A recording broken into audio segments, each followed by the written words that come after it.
Ong'isa ka ni ndalo moko jatelo moro ne owadgi odhi kwaye ndege manobao mar gedo to kar mondo ne omiye bao mosebedo madongo to ne imiye seedlings mondo odhi opidhi. Gisechego owadgi no iye no wang' ahinya nikech jatelo ne okokonye.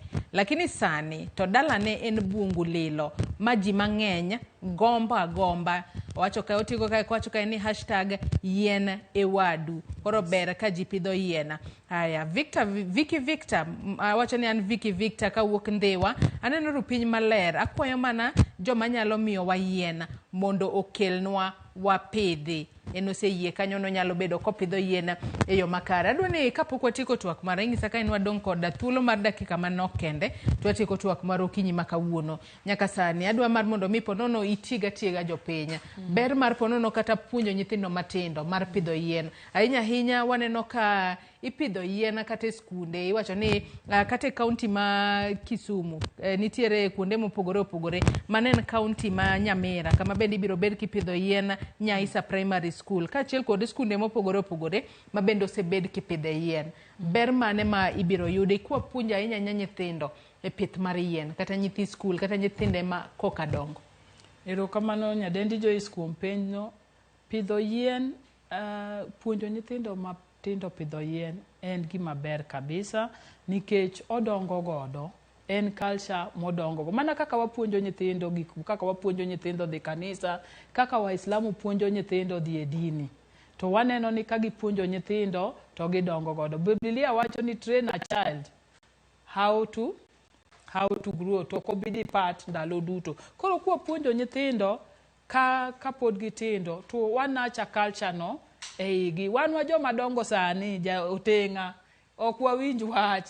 Lakini nyathi en gima kipuonje godo to dongo go. An naneno primary school kana asomo to noketwa ni wapidho yien kendo warito yien. Yien godongo to nyaka kanyo ema nomiyo abedo gi attachment mar pidho yien, ema nomiyo adhi mondo asom kata course mar pidho yien mondo akony aluora mar gweng'. Koro kwa nacha nyithindo gi culture mar pidho yien mana kaka wapuonjo gi gik moko machielo biro miyo gidongo ka gin responsible citizen, gibiro dongo ka ging'eyo ni yien en gima important, yien e owadu kaka owachino. So ana wakwayo ni wapuonj kata nyithindwa kata sani endi ripode mwayudogi nyithindwa gi endi waketgi mondo gilan ni ka ok warito aluora marwa to wabiro bedo gi challenges mang'eny to kwa rito aluora marwa to wabiro bedo gi ngima maber ndalo mabiro. Adwa mar mondo mi ponono iwacha ne economic benefits mag pith mar yien mar mondo mi kwatieko twak marano kwadong' kanyo kod dakika madirom 4 kende ka watieko kapok wang'iso kata joneno magwa dhima kata thor wach mar pith mar yien mano mar chieng' wuok tich kata mano ma higani. Erokamano maduong'. Wasewuoyo wach ber mar pidho yien. Wan gi economic benefit ni kwa pidho yien wanyalo uso, wanyalo yudo pesa. Kwa pidho yien mag agroforestry fertility marwa mar lowo dhi malo, wabiro yudo productivity marwa mar agriculture, the crops mwadhi yudo wabiro yudo ka productivity mar ni malo, quality margi ni malo. Wawuoyo wach mar soil and water conservation.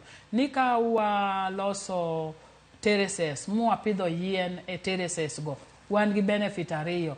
Yien go wanyalo uso, wanyalo chwako, mwakoro kwano kwadwa ng'iew yien, to kendo yien go endo mako lo koro lo mane de piotero mondo koro waket fertilizer e locha koro dhi bedo maonge. Koro wabiro yudo ka productivity wa marwa dhi malo. Wan gi yien ma itgi nigi nutrients. Kendo kwa pidho yien watimo gi miluongo ni natural pest management. Kwa pidho yien mopogore to wayudo ka nitiere pest moko ma ok wabi bedo godo nikech wabiro attract biodiversity mana wacho cha. Koro wabiro yudo kata ka nitiere benefits, insects moko mantie gi benefit mabiro counteract man insects ma are destructive.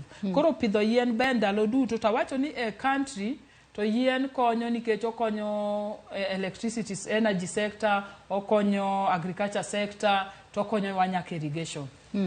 Ai, adwa nwatie katwak marokinyi makawuono thuon wacha kata dhima mano mar season ni mar pidho yien mano yiende ang'eni nyaka sani wacho nego beni wa pidho yiende mago madirom bilion 15 monego beni konya ahinya e bero lwasi mar piny Kenya kaachiel kod rakruok kod lokruok chal kor lwasi.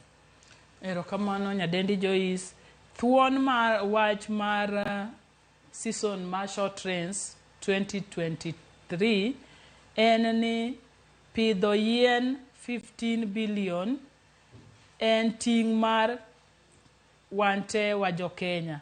Pidho yien 15 billion en ting' mar jo Kenya duto. Yani 15 billion trees ni wajibu wa kila Mkenya.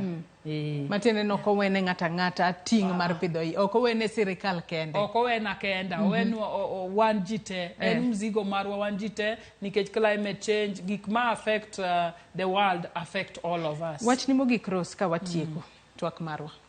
An ka watieko twak marwa, da bed mana gi kwayo ni wawuoguru tetete jokanyanam wawuoguru te, let's make a difference. Wawuoguru tetete, wapidhuru yien e miewa, wapidhuru yien e aorchewa, wapidhuru yien e kanisni wa, wapidhuru yien e school, nikech adier wabiro neno faida mar yien go e kinde mabiro, to kendo wabiro we legacy ne generation mabiro biro. Koro wakonyuru our president wa rally behind our CS mowacho ni wa target pidho 100 million seedlings in on Monday, and it is building up from gimwasetimo throughout this week.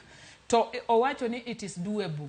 Ka ja Kenya owuok opidho yien ariyo to wanyalo. Koro ka in gi family, in gi nyithindo 5, to in gi minodi, to in gi jonyuolni, to kipiting'o mzigo ni tipidho yien, dong kara wabiro pidho mang'eny. It is possible. 100 million on Monday is doable. 500 million in this season is doable. Kwariwore kanyakla kaka jo Kenya, to wakwayo jo Kanyanam ni kiku uduokwa chien nikech ber mar yien ni wabiro neno wante. Erokamano. Erokamano ahinya Rose Akombo, apisa mar